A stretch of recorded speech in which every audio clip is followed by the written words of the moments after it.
Assalamualaikum warahmatullahi wabarakatuh. Eh, Pada kesempatan kali ini, untuk memenuhi tugas akhir dari mata kuliah psikologi komunikasi, saya akan menjelaskan salah satu pembahasan yang ada dalam psikologi komunikasi, yakni psikologi komunikasi kelompok. Langsung saja kita masuk dalam pembahasan.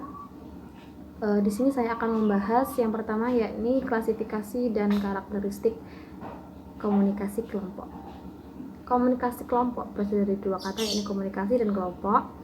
Komunikasi berasal dari bahasa Inggris, yaitu communication, yang bersumber dari bahasa Latin communis, yang berarti sama. Maksudnya sama di sini yakni menyamakan suatu makna. Sedangkan pengertian kelompok yakni sekelompok orang atau perkumpulan antara satu orang dengan yang lain bekerja sama untuk mencapai tujuan bersama. Kelompok mempunyai dua tanda dalam psikologi. Yang pertama yakni anggota-anggota kelompok merasa terikat dalam suatu kelompok. Yang kedua, nasib antara anggota yang satu dengan anggota yang lain itu saling bergantung.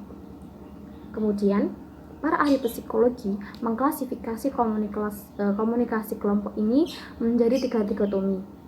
Yang pertama, dikotominya itu kelompok primer dan kelompok sekunder. Yang kedua, kelompok in-group dan out-group. Yang ketiga yakni kelompok deskriptif dan kelompok preskriptif. Kita akan bahas satu persatu. Yang pertama yakni kelompok primer dan kelompok sekunder.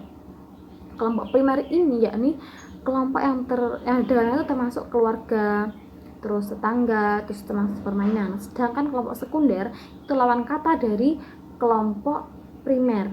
Contohnya yaitu organisasi fakultas, terus organisasi massa, seperti itu. Terus yang kedua, dikotomi yang kedua yakni in-group dan out-group.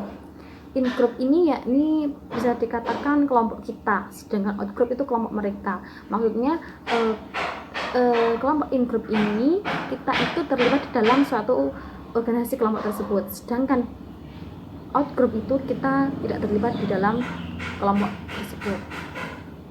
Terus yang ketiga yakni kelompok deskriptif dan kelompok preskriptif.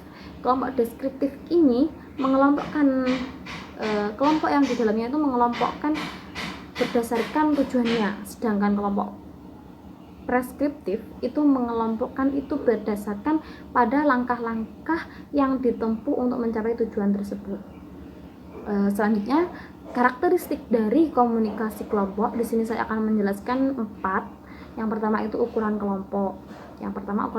Yang kedua itu jaringan komunikasi. Yang ketiga kohesivitas kelompok, dan yang keempat yakni kepemimpinan. Yang pertama ukuran kelompok. Ukuran kelompok di sini contohnya itu apabila dalam sebuah kegiatan itu kegiatannya itu bisa dikatakan kegiatan yang kecil atau sederhana, maka komunikasi yang terdapat itu tidak terlalu banyak terlalu luas. Maksudnya kita cuma perlu beberapa anggota yang terlibat di dalamnya, sehingga kita melibatkan beberapa orang secukupnya saja untuk melaksanakan kegiatan tersebut, sehingga kegiatan tersebut bisa produktif. Seperti itu. Jadi komunikasi yang terjalin itu tidak begitu banyak ya.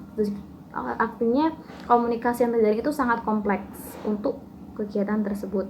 Terus yang kedua, jaringan komunikasi. Nah, dalam setiap komunikasi dalam setiap kelompok itu mesti akan ada komunikasi yang terjalin, dan itu harus terjalin untuk mencapai tujuan dari kegiatan tersebut. Sehingga komunikasi yang harus terjalin antara anggota satu dengan anggota yang lain itu harus baik dan akrab. Seperti itu. Selanjutnya yang ketiga yakni kohesi kelompok. Kohesi kelompok di sini maksudnya yakni kohesi itu kekuatan yang mendorong anggota untuk tetap tinggal dalam sebuah kelompok tersebut. Artinya dari anggota satu dengan anggota yang lain itu terjadi komunikasi yang akrab, sehingga sulit untuk mereka bisa meninggalkan komunitas atau komunikasi yang terjalin dalam kelompok tersebut. Terus yang keempat yakni kepemimpinan. Dalam setiap individu pasti ada jiwa kepemimpinan. Nah, jiwa kepemimpinan ini sangat penting dalam menentukan keefektifan komunikasi kelompok. Pembahasan selanjutnya yakni bentuk-bentuk dari komunikasi kelompok. Itu diantaranya yakni komunikasi kelompok tugas, kelompok pertemuan, terus kelompok meja bundar, kelompok diskusi panel, terus forum. Nah, dari beberapa bentuk-bentuk seperti itu tadi, contohnya ya yang akan saya jelaskan lebih detail itu meja bundar. Dalam kelompok meja bundar di sini ini ada beberapa orang, misalnya dari 10 orang itu membuat forum yang membuat kelompok yang membundar, bentuk psikologi bentuk komunikasi yang membundar, sehingga ada interaksi antara satu dengan yang lain. Jadi semuanya itu terikat oleh interaksi yang komunikasi yang dibahas atau pembicaraan yang dibahas dalam sebuah kelompok itu tadi, seperti itu.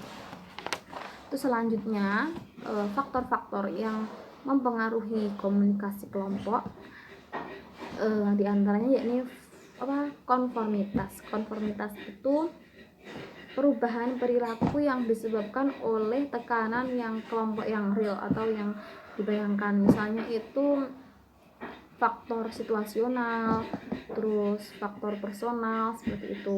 Yang kedua yakni fasilitas sosial. Maksudnya di sini apabila dalam sebuah kelompok itu kehadiran satu orang yang tidak terlibat dalam suatu kelompok tersebut, nah satu orang tersebut akan mempengaruhi atau akan menimbulkan efek pembangkit energi, di mana efek energi ini dapat mempengaruhi perilaku individu yang ada di dalam kelompok tersebut. Terus yang ketiga yakni polarisasi. Polarisasi itu yakni kecenderungan ke arah yang ekstrim. Contohnya apabila dalam sebuah kelompok dalam menyepakati sebuah keputusan itu suara terbanyak itu menyetujui keputusan yang dibuat, sedangkan ada beberapa anggota atau satu anggota yang tidak menyepakati keputusan tersebut. Nah, satu orang anggota ini nanti mereka akan menentang keputusan tersebut.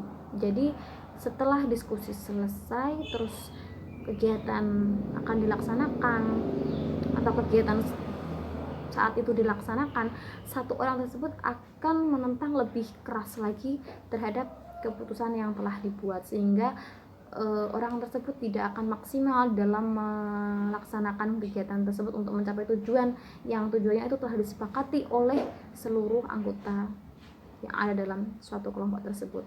Mungkin seperti itu penjelasan dari psikologi komunikasi kelompok. Ada kurang lebihnya mohon maaf. Akhiran wassalamualaikum warahmatullahi wabarakatuh.